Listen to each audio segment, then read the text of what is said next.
लेकर चलो जिधर डॉक्टर विपिन सिंह आरजेडी के नेता आया है, तो आप क्या जीते थे?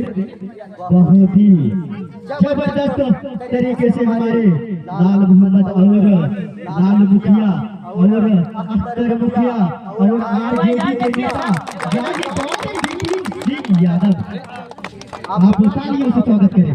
अब बहुत जल्द कार्यक्रम स्टार्ट होता हुआ अब रिबन कटा जाएगा, थोड़ा सा पीछे हट जाए, चारों ओर खड़े हो जाए, बिकॉज थोड़ा सा गेंद डालने में परेशानी होगी। आप पीछे हो रहा है, थोड़ा पीछे होके खड़ा हो जाए, थोड़ा पीछे होके, क्योंकि तकलीफ ना हो किसी का, किसी का दिक्कत ना हो।